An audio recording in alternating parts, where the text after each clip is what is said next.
Welcome to Storynest English channel. Before you start reading, we have a fun way to help you learn even more. At the end of this story, you'll find some quizzes to test your understanding and improve your English. These quizzes will check your comprehension, vocabulary, and key points from the story. Enjoy reading, and don't forget to challenge yourself with the quizzes afterward. The Big Fire in Los Angeles. Chapter 1: A Normal Day Turns Dangerous. It was a sunny morning in Los Angeles.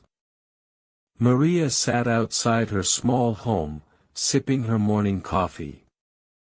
She loved the mornings in her quiet neighborhood. Birds chirped, and a light breeze rustled the leaves of the trees that lined the street. Her house sat near the hills, a place she often called her little piece of paradise. But something felt different that morning. The air was dry, even for Los Angeles in January. A faint smell lingered: smoke. Maria squinted toward the hills. She saw it then, a thin line of smoke curling into the sky. Her stomach tightened. "What is that?" she murmured. She grabbed her phone and called her neighbor, Mr. Johnson. He had lived in the neighborhood for over 30 years and always seemed to know what was happening. "Good morning, Maria," Mr. Johnson answered cheerfully. "Morning. Do you see that smoke in the hills?" she asked, her voice tinged with concern. There was a pause. "Yes, I do. Looks like there might be a fire starting up there," he said. "It's probably nothing to worry about. Fires happen all the time around here." Maria wasn't convinced. Something about this smoke made her uneasy. Chapter 2: The Fire Spreads. By noon, the thin smoke had turned into a dark plume. The local news confirmed Maria's fears: a wildfire had started in the hills, and strong winds were spreading it quickly. Maria called her husband, Carlos, who worked downtown. "Carlos, the fire's getting worse. The news says we might have to evacuate," she said, her voice shaking. "Okay, Maria. Don't panic. Start packing some things, and I'll leave work early to come home," Carlos replied. Maria hung up and looked around the house. What should she pack?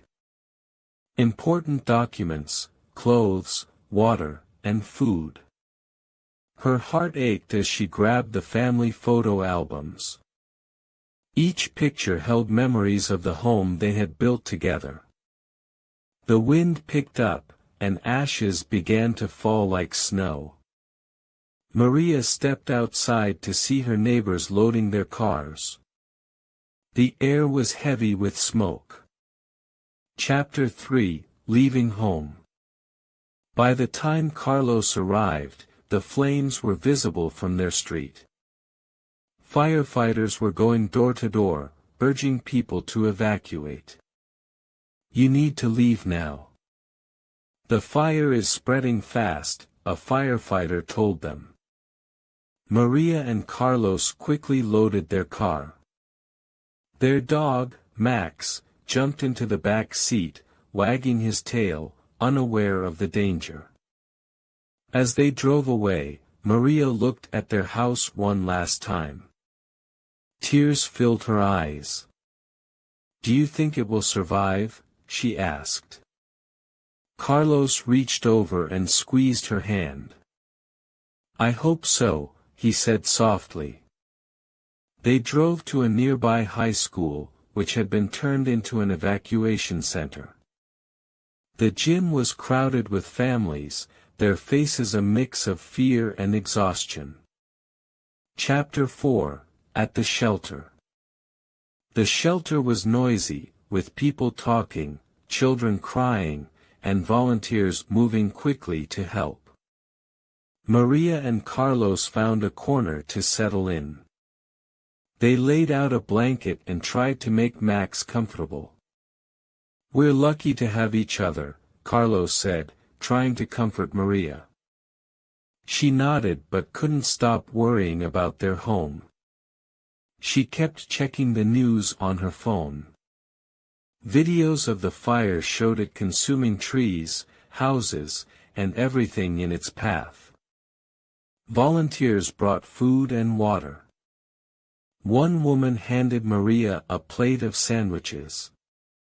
"Thank you," Maria said, her voice barely above a whisper. The woman smiled. "We're all in this together." Chapter 5: The Heroes. While families waited anxiously at the shelter, firefighters battled the flames. They worked tirelessly, spraying water and clearing brush to stop the fire from spreading. Each firefighter wore heavy gear, their faces smeared with soot. One firefighter, Jake, had been on duty for 36 hours straight. He was exhausted but refused to stop. "We're not giving up," he told his team.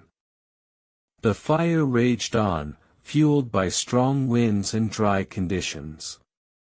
Helicopters flew overhead, dropping water onto the flames. The community watched from a distance, their hearts heavy with worry. Chapter 6: Help from the Community. Back at the shelter, the community came together. People from neighboring towns brought food, clothes, and toys for the children. Volunteers organized activities to keep everyone's spirits up. Maria decided to help, too. "I can cook," she told one of the volunteers. Soon, she was in the school kitchen, preparing meals for the evacuees. Cooking gave her a sense of purpose, a way to distract herself from her fears. "Thank you for helping," a woman said, taking a plate of hot food for her children. Maria smiled. "We're all in this together." Chapter 7: Going Back. After 5 long days, the firefighters finally gained control of the fire. The evacuation orders were lifted, and families were allowed to return home. Maria and Carlos drove back with Max. As they entered their neighborhood, they saw the destruction. Some houses were reduced to ashes, while others stood untouched. "Our house," Maria whispered. It was still standing. Tears streamed down her face as she and Carlos hugged tightly. They stepped inside, the air smelling of smoke but everything intact. Maria placed the photo albums back on the shelf. She felt an overwhelming sense of gratitude. Chapter 8: A New Start. In the weeks that followed, the community worked together to rebuild. Neighbors helped each other clean up debris and repair damage. Maria and Carlos joined in, planting new trees and flowers to bring life back to the neighborhood. "This fire has taught us what's truly important," Maria said one evening as they sat outside, watching the sunset. Carlos nodded. "Family, friends, and the strength to keep going." Their neighborhood would never be the same, but the fire had brought them closer. They had survived, and together, they would rebuild. Quiz time. Quiz 1, multiple choice. 1. Where does Maria first notice the fire? A. In her backyard. B. In the hills. C. In the neighbor's yard. D. At the high school.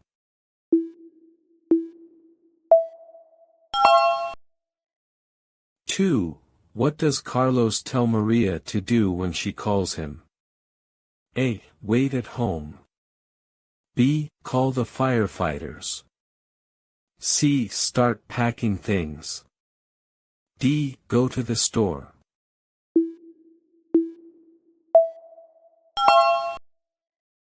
Three.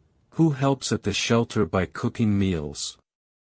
A. Mr. Johnson.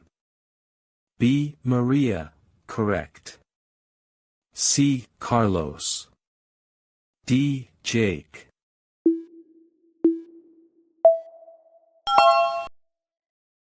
Four. What symbolizes hope and recovery at the end of the story? A. New houses. B. New trees. C. Max the dog.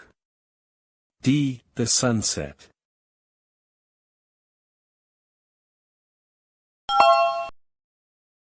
Quiz 2, fill in the blank, vocabulary. 1. Maria packed. And. When they prepared to leave their home.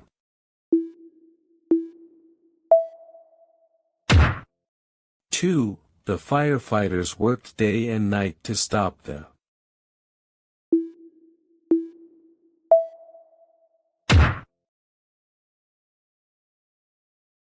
3.at The shelter, volunteers gave food, water, and to the evacuees.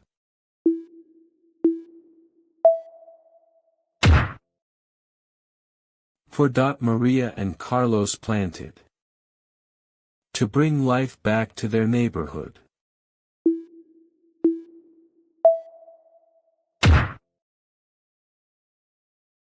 Quiz 3, short answer. 1. Why does Maria feel uneasy when she first sees the smoke in the hills? She senses that the fire could be dangerous and might spread to their neighborhood. 2. How does the community come together to help those affected by the fire? They bring food, clothes, and toys, and they help each other clean up and rebuild. 3. What role does Max, the dog, play in the story? Max provides comfort and companionship to Maria and Carlos during a stressful time. 4. Why do Maria and Carlos feel grateful at the end of the story?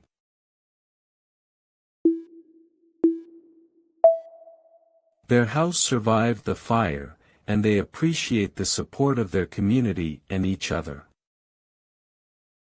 Thanks for joining me in today's story on Storynest English. Don't forget to like this video, leave your comments, subscribe to our channel and hit the notification bell so you won't miss any of our upcoming story.